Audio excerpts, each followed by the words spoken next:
पूर्णिमा, हाँ भैया। जाके तैयार हो जा, आज तेरी मौसी के घर छोड़ आता हूँ। क्या मौसी के यहाँ? अच्छा ठीक है, मैं अभी तैयार हो जाती हूँ।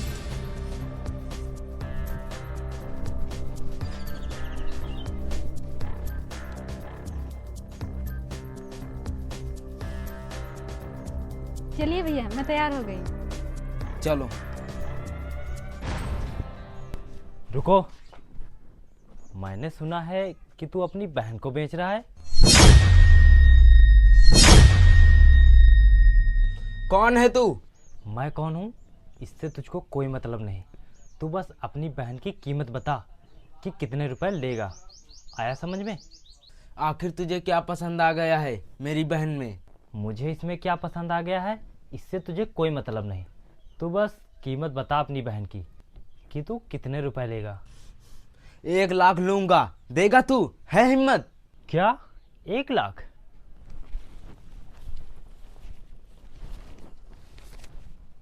देख, ये पूरे 5 लाख रुपए हैं और इस बैग में और भी पैसे हैं, समझा?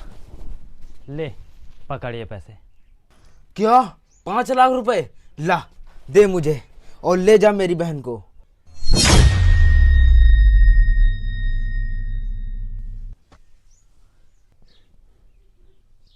भैया, ये आप क्या बोल रहे हो? आप तो मुझे बोल रहे थे कि चलिए मौसी के यहाँ छोड़ने जा रहे हैं और आप मुझे बेच रहे हो। भैया आप ऐसा कैसे कर सकते हो? आप अपनी बहन को कैसे बेच सकते हो भैया?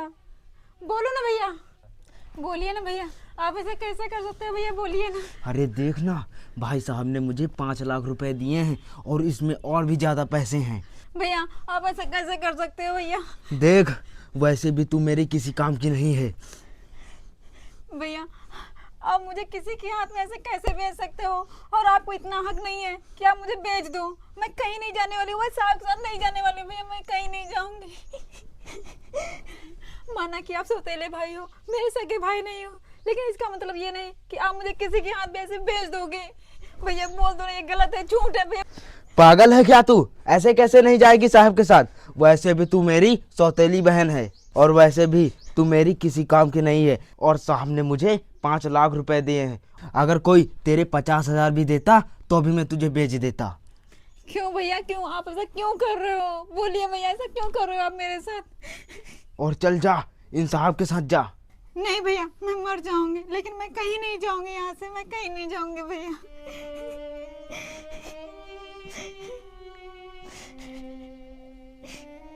अगर तुम दोनों का रोना धोना हो गया हो तो मैं तेरी बहन को ले जाऊं? हाँ हाँ, ले जा, ले जा, जा इन साहब के साथ जा। साहब ले जाओ इसे और इसके साथ जो करना है वो करो, लेकिन इसको खुश रखना। अरे तू उसकी चिंता बिल्कुल भी मत कर। अब मैं तेरी बहन को तुझसे ज़्यादा अच्छा से ख्याल रखूँगा। लेकिन सॉरी, अब तो ये तेरी बहन तो है नहीं, अब तो ये मेरी है और मैं इसके साथ जो मर्जी है वो करूँगा। अब तू होता कौन है इसका? और हाँ, आज के बाद तू इसकी तरफ आँख उठा के भी मत देखना, नहीं तो मैं तेरी आँखें निकालूंगा। आया समझ में तुझे? हाँ जा, ले जा इसे। हाँ हाँ, ले जा रहा हूँ, इतनी भी जल्दी क्या है? चल। नहीं भैया, मैं कहीं नहीं जाऊंगी भैया। चल। नहीं भैया, भैया मुझे बचाओ। अरे चल। जाना साहब के साथ।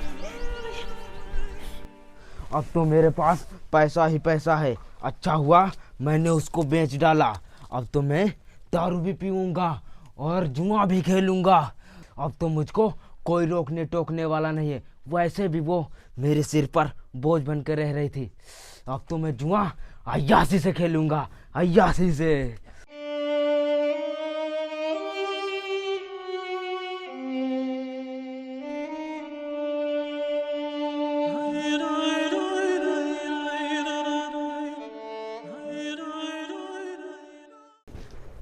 साहब, साहब छोड़ दो मुझे, ये कहाँ लिए जा रहे हो साहब? छोड़ दो मुझे। अरे परेशान मत हो, बैठो आप। तुम परेशान मत हो, मैं तुम्हें कहीं लेकर नहीं जा रहा हूँ और बल्कि मैंने तो तुम्हारी जान बचाई है। क्या जान बचाई है? लेकिन वो कैसे साहब? आप तो मुझे पूरे 5 लाख में मेरे भाई से खरीद कर लाए हैं, तो आप मेरी जान कैसे बचाएंगे? दरअसल बात यह है, मैं यहाँ का बहुत बड़ा डॉक्टर हूँ और तुम्हारे गांव के बगल में मेरा एक पेशेंट था जिसे मैं रोज़ इलाज करने जाया करता था। और वहाँ तुम्हारा भाई रोज़ जुआ और शराब पीता था और जुए में तो वो तुम्हें भी हार गया था। क्या मेरा भाई मुझे जुए में हार गया? इतनी घटिया और नीच हरकत कैसे कर सकता है वो? बहुत सारे पैसे भी हार गया है और वो आज तुमको मौसे के यहाँ नहीं लेके जा रहा था, बल्कि आज वो तुमको बेचने जा रहा था। मैंने तुम्हारे भाई का पीछा किया और फिर तुम्हारा घर पता किया। मैं कल शाम को ही आने वाला था, लेकिन मैं कल कोई ज़रूरी काम के कारण आ नहीं पाया। वो तो सही हुआ कि आज मैं सही टाइम पर तुम्हारे घर पहुंच गया और तुमको तुम्हारे भाई से बचा लिया, नहीं तो फिर पता नहीं तुम्हारे साथ आगे क्या होता। साहब आपका बहुत बहुत धन्यवाद। अरे इसमें धन्यवाद वाली कौन सी बात है, मैं तो बस इंसान होने के नाते आपकी मदद की है। आपने मेरी जान बचा ली। अगर आप सही समय पर आज नहीं आते तो जाने आज क्या होता। मेरी तो जिंदगी ऐसे ही बर्बाद थी और बर्बाद हो जाती। और हाँ, अब आप ये बताइए कि आपके साथ और कौन रहता है? मेरे साथ अब और कोई नहीं रहता साहब, मैं और मेरा भाई बस। और आज उसने भी मुझे भेज दिया। अब मेरी तो समझ में नहीं आ रहा अब मैं क्या करूं और कहाँ जाऊं। अरे नहीं, मेरा ये मतलब नहीं था। मैं बस ये पूछ रहा हूँ कि तुम्हारा कोई ऐसा रिश्तेदार नहीं है जो तुम्हारी मदद करे, तुम्हारा ख्याल रखे और तुमको अपने घर में रखे अच्छे से? नहीं, मेरा इस दुनिया में कोई नहीं है साहब। बस मेरा सौतेला भाई था जिसने आज मुझे भेज दिया। और रिश्तेदार, मैं किसी रिश्तेदार के यहाँ नहीं जाना चाहती हूँ, क्योंकि मैं किसी पर बोझ नहीं बनना चाहती हूँ। मैं कहीं भी जाकर रोड पर भीख मांग कर मैं अपना गुजारा कर लूँगी, मेहनत मजदूरी कर लूँगी, लेकिन मैं अब किसी के घर नहीं जाऊँगी। तो क्या तुम किसी रिश्तेदार के यहाँ नहीं जाना चाहती हो? अरे कहीं तुम्हारे चाचा चाची, मौसी मौसिया कोई तो हो खास जिसके यहाँ तुम जा सको। नहीं साहब, मैं अब किसी के यहाँ नहीं जाना चाहती हूँ। साहब आपने मेरी इतनी मदद की है, थोड़ी मदद और कर दीजिए। मुझे कहीं छोटा मोटा काम दिला दीजिए ताकि अपना गुजारा मैं खुद कर सकूं और अपने पैरों पे खड़ी हो सकूं, क्योंकि मैं अब किसी पर बोझ नहीं बनना चाहती हूँ साहब। मेरी ज़िंदगी तो ऐसे ही बर्बाद हो गई है और अब मैं किसी पर बोझ नहीं बनना चाहती हूँ। अच्छा, अब आप इतना ज़्यादा कह ही रही हैं तो मैं आपके लिए कोई काम ढूंढ दूंगा, लेकिन हाँ, तब तक आप कहीं मत जाइए। आप यहीं रुककर आराम कीजिए और 2-4 दिन की बात है, आप यहीं रुक जाइए, मैं आपको काम पता करके बता दूंगा, ठीक है? ठीक है साहब, आपका बहुत बहुत धन्यवाद साहब। आपने मेरी इतनी मदद की, इतना तो कोई अपना भी नहीं करता है साहब। यहाँ तक मेरे भाई ने, उसने मुझे भेज दिया और आपको तो मैं जानती भी नहीं, फिर भी आपने मेरी इतनी ज़्यादा मदद की।